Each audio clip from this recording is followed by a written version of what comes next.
As Trump comes to terms with his guilty verdict, he and a significantly large group of allies are plotting revenge. The New York Times lays it all out in a piece titled, "The GOP Push for Post-Verdict Payback, Fight Fire with Fire." The plan, according to the reporters, a prosecutorial blitz. Republicans who have accused Democrats of using the law to go after political opponents, what they call lawfare, are now saying they should respond in kind. And Charlie Savage joins us now. He's one of the New York Times reporters behind the story. So, Charlie, a large number of Trump allies want elected Republicans to take retaliatory action right now, even before the election. What specifically are they pushing for? The idea here is that Republican district attorneys and prosecutors in states around the country should be looking for opportunities to bring charges against Democrats, especially high-level Democrats, to fight fire with fire. The premise being that all the indictments against Trump, including that one which has now been converted into felony convictions, are simply a conspiracy by Joe Biden and the White House to invent cases out of thin air. And so they should be doing the same thing as opposed to cases that were based on evidence. Well, we just reported earlier on the Senator Menendez being tried in New York, Hunter Biden being tried in Delaware. There's an indictment against Democratic Congressman Cuellar in Texas. How do they respond to that? The fact that Democrats are obviously being prosecuted. Those facts are inconvenient for the conspiracy theory that the Biden administration has weaponized the Justice Department for its own political ends, and so they tend to ignore those cases. Steve Bannon, the former chief strategist at Trump, told you that now was the moment for obscure Republican prosecutors around the country to try to make a name for themselves by prosecuting Democrats. He said, quote, "There are dozens of ambitious backbencher state attorneys general and district attorneys who need to seize the day and own this moment in history." Is this idea really feasible? You know, district attorneys around the country are going to have a harder time going after national political figures. They only have state law to work with. They need to have jurisdiction, which means the thing needs to have happened in their space.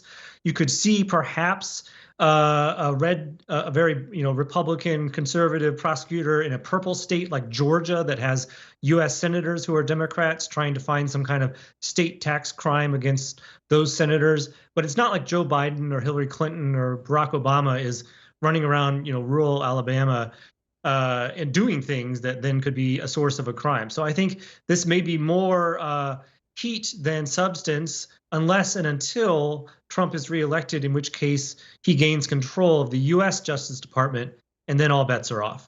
From what you've learned in your reporting, what sort of revenge might be enacted if Trump is reelected to the White House? What would his Justice Department theoretically do? Well, one of the things that would be a repeat of a previous playbook is to investigate the investigators. Some of the people we quoted in an article are already calling for that.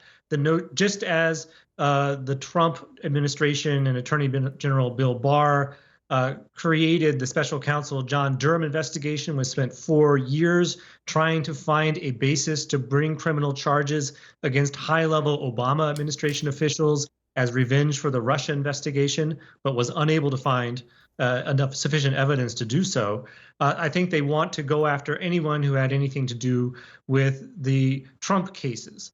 And so that would be one starting place. In addition, of course, Trump himself keeps saying he's going to, appoint a real special prosecutor to go after Biden and his son and the whole so-called Biden crime family. Again, that's a little hard to square with the fact that Hunter Biden is currently on trial by a special counsel, and a special counsel looked at Biden's mishandling of classified documents and concluded there was insufficient evidence to bring charges over that matter. But so assigning a real special counsel seems to mean get someone who will bring charges regardless. Your piece says, quote, "The intensity of anger and open desire for using the criminal justice system against Democrats after the verdict surpasses anything seen before in Mr. Trump's tumultuous years in national politics. What is different now is the range of Republicans who are saying retaliation is necessary and who are no longer cloaking their intent with euphemisms," unquote.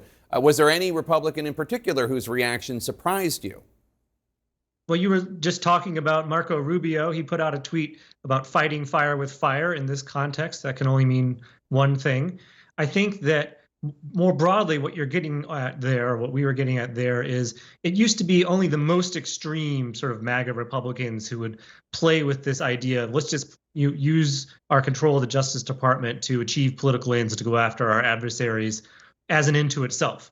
And especially since this verdict, we're seeing this sort of mainstreaming of this rhetoric and this notion that if Democrats aren't equally persecuted with politicized investigations and prosecutions, then this will just get out of hand, and there needs to be mutually assured destruction, so Democrats will stand down.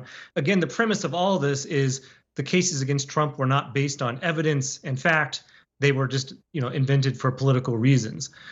From that premise comes the notion, well, we could do the same thing. But in the real world, you would have to find an actual evidence of a crime to do something.